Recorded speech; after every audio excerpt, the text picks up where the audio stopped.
অনেকেই মনে করেন শুধুমাত্র শ্বাসযন্ত্রের সমস্যার জন্য শ্বাসকষ্ট হয়, কিন্তু এই ধারণাটি সম্পূর্ণ ঠিক নয়। পেটে অ্যাসিডিটি, বদহজম, পেট ফাঁপা, কোষ্ঠকাঠিন্য ইত্যাদির জন্যও কিন্তু শ্বাসকষ্ট হয়।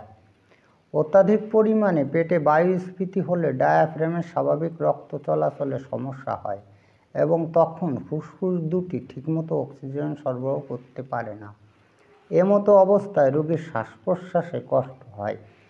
আজকের ভিডিওতে এই বায়ুস্ফীতির জন্য শ্বাসকষ্ট রোগটি চিকিৎসার জন্য সর্বাধিক কার্যকারী 4টি রেমেডিসের অত্যন্ত গুরুত্বপূর্ণ লক্ষণগুলো আপনাদের সামনে এমনভাবে তুলে ধরব যাতে সঠিক ঔষধ নির্বাচনের মাধ্যমে রোগীকে আরোগ্য করা যায়। ভিডিওটি ভালো লাগলে লাইক, কমেন্ট, শেয়ার করবেন এবং আপনি যদি এই চ্যানেলে নতুন এসে থাকেন তাহলে চ্যানেলটিকে সাবস্ক্রাইব করে রাখবেন পরবর্তীতে নতুন ভিডিওর নোটিফিকেশন সবার আগে পাওয়ার জন্য। এবার এই রোগটি চিকিৎসার জন্য একেবারে সুন্দর 4টি রেমেডিসের লক্ষণগুলো আপনাদের সামনে আমি এক্সপ্লেন করে শোনাবো। তো আপনাদের আমি রিকোয়েস্ট করব আপনারা ভিডিওটি না টেনে যদি এই 4টি রেমেডিসের প্রধান লক্ষণগুলো যদি আপনারা মনোযোগ দিয়ে শোনেন তাহলে কিন্তু আপনাদের ঔষধ খুঁজে বের করতে খুবই সুবিধা হবে। তো নাম্বার 1 রেমেডি রয়েছে কার্বোভেজ। এবার এই কার্বোভেজের রোগীরা হয় শীতকাতর, অলস এবং মোটাসোটা। আপনারা এটা অনেকেই জানেন। রোগীদের নিচের পেটটি এত পরিমাণে ফেঁপে যায় যে রোগীরা মনে করে যে তার পেটটি যেন ফেটে যাবে। পেট ফাঁপার সঙ্গে শ্বাসকষ্ট, কোষ্ঠকাঠিন্য কিন্তু থাকে।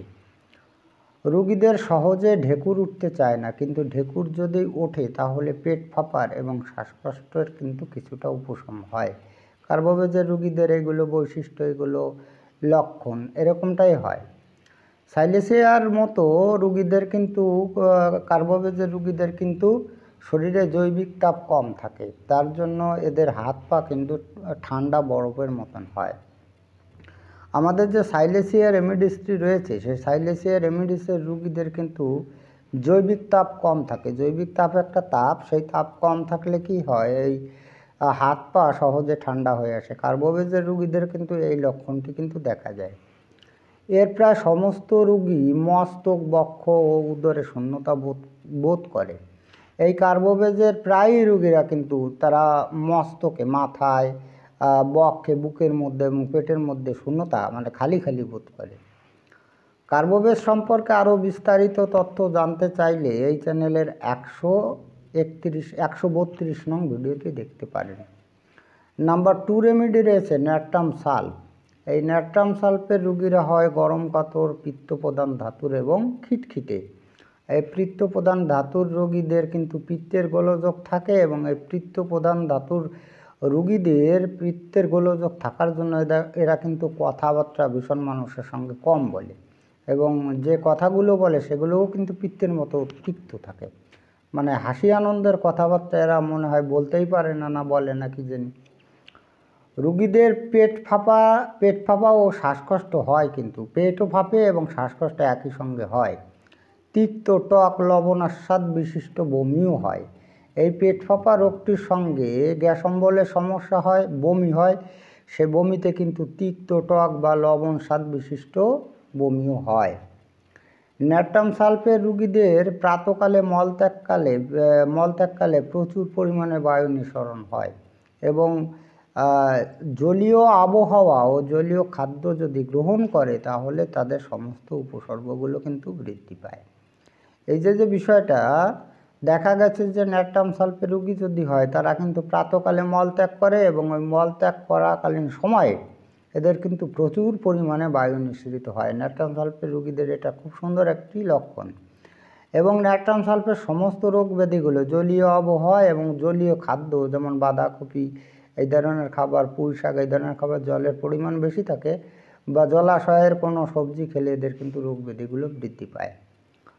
যদি রোগীর লিভার বা পিত্তের কোনো গোলযোগ থাকে তাহলেও কিন্তু ঔষধটিতে উপকার পাওয়া যাবে। এর রোগী কিন্তু মাংস ও রুটি খেতে পছন্দ করে না, কিন্তু বরফ বা ঠান্ডা কোল্ড ড্রিঙ্কস কিন্তু এরা খুব খেতে পছন্দ করে, আমাদের ফসফরাসের মতো।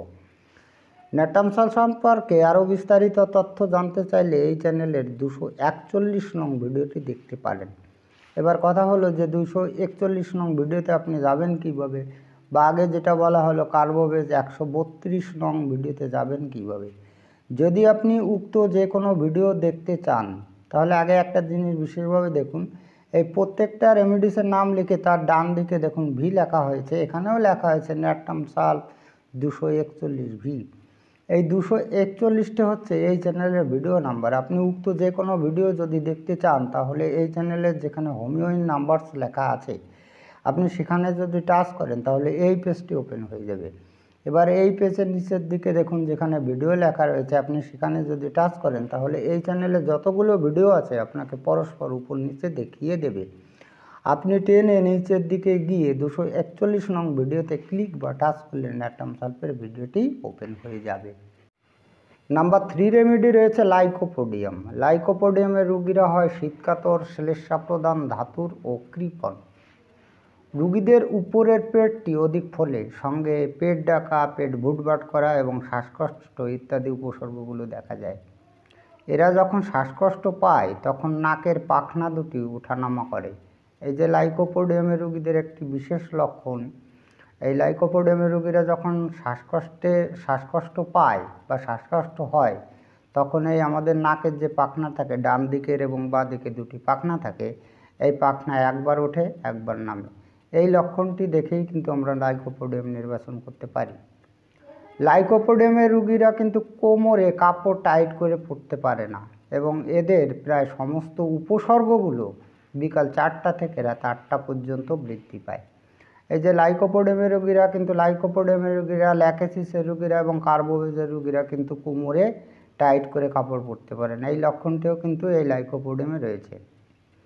লাইকোপোডিয়াম সম্পর্কে আরও বিস্তারিত তথ্য জানতে চাইলে এই চ্যানেলের 123 নং ভিডিওটি দেখতে পারেন। নাম্বার 4 রেমেডি রয়েছে জিঙ্কাম মেটালিকাম।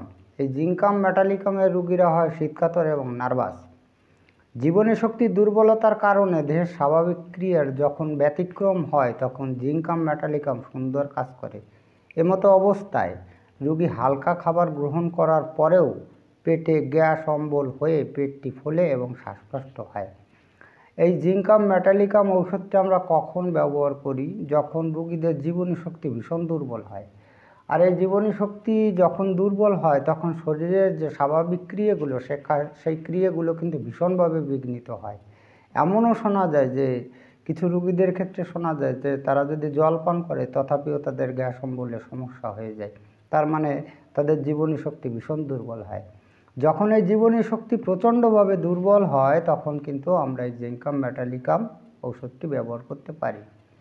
জিঙ্কাম মেটালিকামের রোগীদের পায়ের তলায় প্রচুর ঘাম হয় এবং বেলা 10টা থেকে 11টার মধ্যে অত্যাধিক ক্ষুধা পায়। এই যে ক্ষুধা পায়, দুপুর সময় ক্ষুধা পায়, কিন্তু আমাদের সালফার রেমেডিসে এরকমটি প্রায় এই লক্ষণের সঙ্গে প্রায় সাদৃশ্য। রোগীদের পদদ্বয়ের অস্থিরতা দেখা যায়, এমনকি শয্যা গ্রহণ করলেও।